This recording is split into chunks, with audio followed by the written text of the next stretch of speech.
Yo, what is up? It's that time, it's that hour. It's Righteous with another video. And I am currently live on Instagram and YouTube. The video on YouTube will stay. The live on Instagram will be deleted. So if you're here, much love, much respect to you. Thank you for tuning in. And today I will be talking about Terence Crawford and if he is signing with GoldenBoy.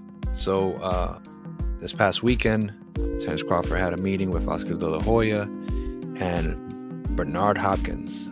Right now, they're trying to sign him to a 3-fight deal. I want to talk about that a little bit.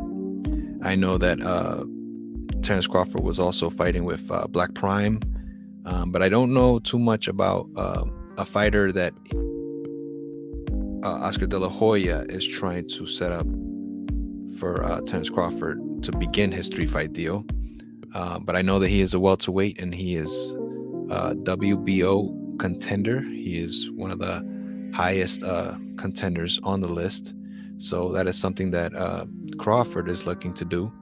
His last fight was on December 10th, which ended in a 6th round KO. Right now, they are also trying to get Errol Spence to fight Terence Crawford in this 3-fight deal, and they would like to resurface with PBC and those folks over there. So what do you guys think? I think this is a good thing.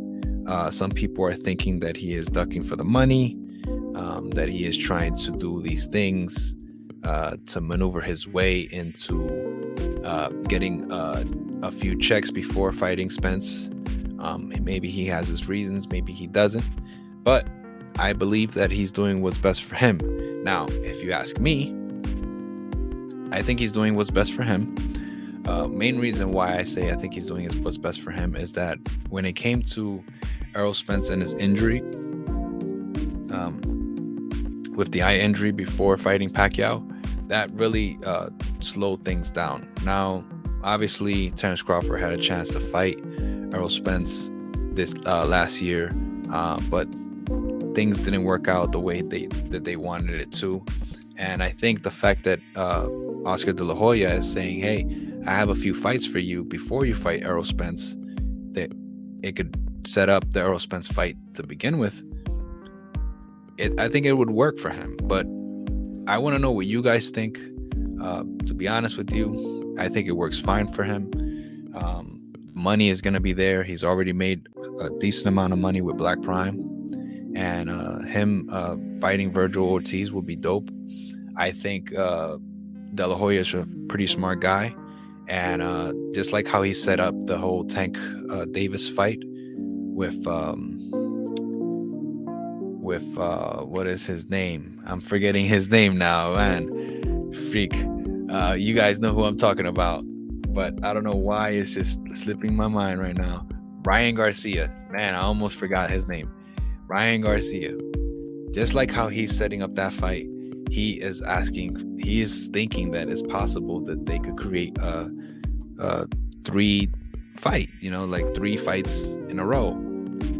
Maybe there'll be a rematch. Maybe there'll be some things happening, same thing that happened with Canelo and Triple G. Now, if you think of it, I think that Virgil Ortiz is capable of creating this kind of scenario for Terence Crawford, and I think that's the reason why De La Hoya is making this 3-fight deal for Terence Crawford, because it could derail the whole Spence fight and then make it all about Virgil Ortiz, which is something that Oscar De La Hoya wants, and it would be beneficial for him in a financial way.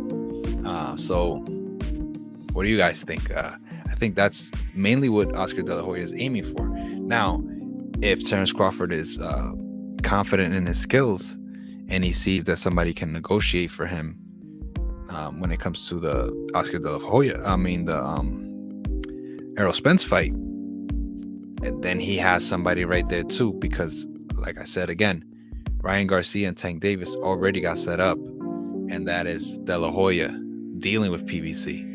So it wouldn't be Black Prime. It wouldn't be Top Rank. It would be Oscar De La Hoya, who already made the Tank Davis fight versus Ryan Garcia, which is perfect.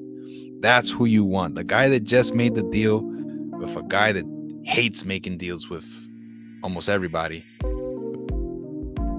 That's what you want. So all this talk about Terence Crawford going for the money, what else is he supposed to do? You know, he's got a promoter. Errol Spence, by the way, has a promoter that is notoriously known for not always coming through with negotiation.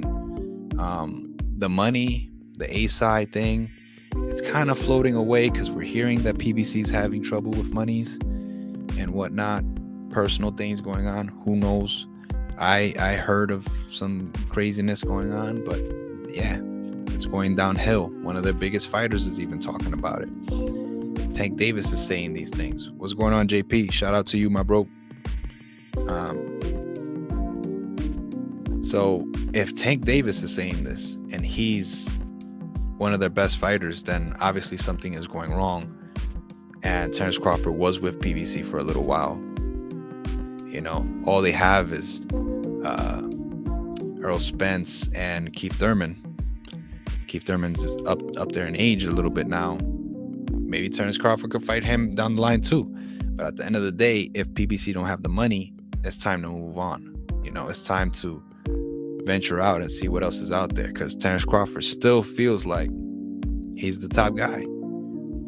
So you guys have to understand too, you know, Errol Spence has an injury. He has an injury, you know, he has that eye thing. You know, we can act like he's still the same guy, but he's not. You know what I'm saying? So yes, they're champions. Yes, we want to see that fight, but the fight has prolonged a long way now. And it's time for Terence Crawford to keep doing what he's doing, because he's not a spring chicken anymore. You know what I'm saying? He's got to get these fights. He's got to get them out the way. Yes, it's possible he could fight till he's 40, but, you know, he's got to make deals. So I like the deal. I think it's a great deal. I don't know if he's going to make it, but I think it's going to work for him if he can lead up to the Errol Spence fight. And let's see what happens with Virgil Ortiz, because I know that Virgil Ortiz he's not a weak fighter. You know what I'm saying? He can fight. He can go. Virgil Ortiz, 19-0, 19 KOs. Great fighter. Keith Thurman, 30 wins, 1 loss, 22 KOs. Another good opponent for him. And Rocha, where's Rocha at? Let's get Rocha's. Let's get his record out there. Rocha, Alexis Rocha, 22 wins with 1 loss, 14 KOs. That's not bad. Good ratio. He's a 25-year-old southpaw from Santa Ana, California, who has with a 7th round knockout. Okay. He has 6 straight wins. 6 straight wins. That's good. That's really good. Guys, those are good fighters. You know what I'm saying? That's what I would want to see if I'm a Terence Crawford fan. So I'm going to keep the video short. It's good to see you guys. Good to talk to you guys. I'm going to try to keep making some more videos when it comes to boxing. You already know. Let's try to keep boxing alive. And peace out. Much love. Stay safe. Later.